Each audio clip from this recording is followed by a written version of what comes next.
And in Mexico, lawmakers are debating a new proposal that could reform the country's retirement program. That's during a presidential election year. The proposal would guarantee pensions equal to workers' full salaries when they retire.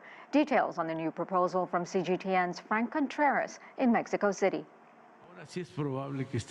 The proposal to reform Mexico's retirement pension plan comes from the current ruling party, Morena, and its founder, President Andrés Manuel López Obrador. No other nation has such an initiative, and during an election year, the new retirement proposal is an attention grabber.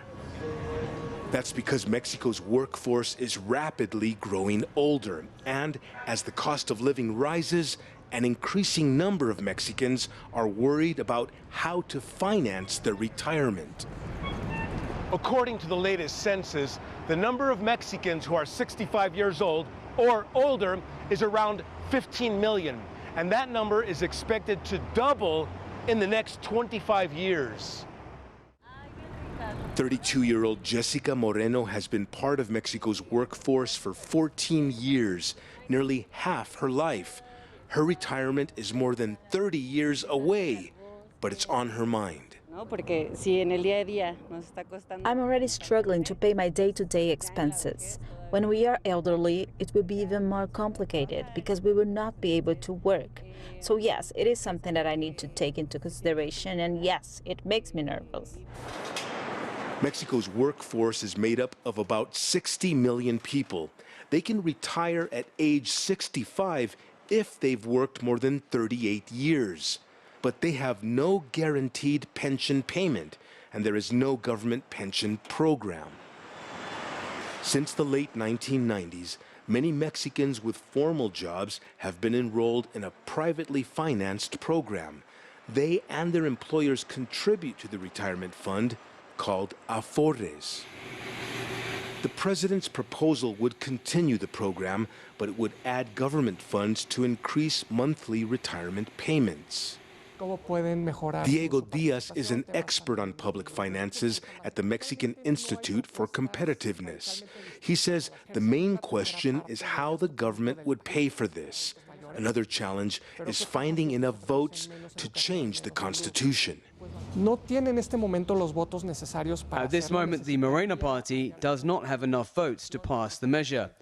It would need to create alliances with opposition parties to make changes of this nature to the Constitution. During an election, that's complicated, because the opposition would have to approve the president's projects. Analysts say the president's full salary pension proposal will likely fail in the Senate, but it could lead to more votes for the Morena Party in June's presidential election. Frank Contreras, CGTN, Mexico City.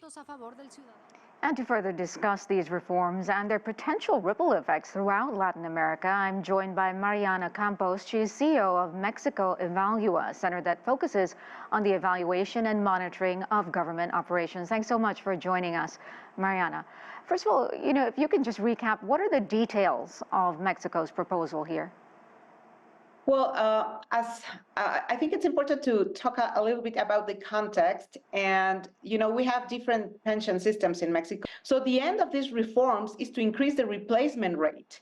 So people can get a higher percentage of their annual employment income as retirement income when they retire. Replacement rates are often lower than 100%, since older individuals are thought to have fewer living costs and expenses, such as mortgage or children to raise. So the average replacement rate for this average IMSS salary is already 61% of your annual employment income, a bit higher than the OECD average. And I'm telling you that in 2021, this replacement rate was raised from 25, it was very low, 25%, to 61.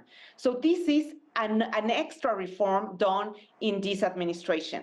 So it sounds like this is a really radical plan, right, from what you've outlined, and it's being thrown out in an election year. I just was wondering, how realistic is it? Can it be effectively implemented and sustained? Where does this money come from? We're talking about 15 million people who are 65 and older in the country, and that number is going to double in 25 years. How is this sustainable? Yeah, we don't think it's going to be tough because, you know, we are growing older, and also Mexico has a very low tax collection rate because there's a lot of the population that works in the informal economy. And one thing that it's important to highlight is that the government did not put in the table of discussion what is the cost of this reform, even though the fiscal responsibility, federal fiscal responsibility law in Mexico mandates that the government should do that, but there's no information on the cost of this reform, and of course there's no information on the sources of financing for this reform. The government, about the sources of financing, put in the table some amounts and some sources, but those sources are extraordinary income. It has not put in the table the, you know, current income. So I think what I'm hearing you say is that there really is no way forward for this plan to come to fruition. Yes, that's the truth. But I'm telling you that since we are in an electoral process, you know, through campaigns right now, I don't think the opposition is willing to oppose this reform because it will be very costly in political terms. So some people say they might not get the votes. Some people, as I think, it might get the votes because the opposition doesn't want to tell the population it's going to vote against this reform in this electoral process. Yes, so there is a lot of politicking that's at play at the moment as well. How does this proposal compare to what's happening in other Latin American economies right now? Well, I think that, you know, the thing is that this proposal is not really focusing in the real problem. And the real problem right now is that we have a lot of people in the informal sector, and these people is not registered in a formal pension scheme. So what is happening is that when these people get older, the government is paying out of pocket and with debt the pensions for these people through a program. So the problem is that this reform is not really focusing on, you know, a sustainable model in order to pay for the people, I mean, to put the people of the informal sector in a formal social security institution, you know? So this is not really facing the worst problem that many economies in Latin America have, the amount of people working in the informal sector without a formal pension scheme. What do you think is a better proposal that, you know, these politicians should be putting forward that would be impactful? The thing is that they need to change the rules of the Social Security in Mexico.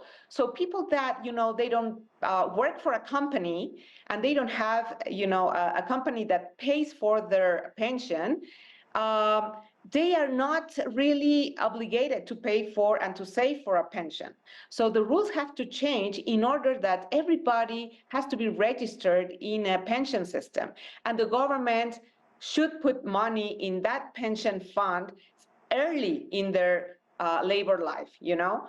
So that, I think that's the main issue that we need to address in Mexico in order to decrease the amount of people working without Social Security. In that way, you will also need to address their access to formal and a complete health insurance too. So those are the problems that we really need to address. And this would be the third pension reform and not addressing the real problem.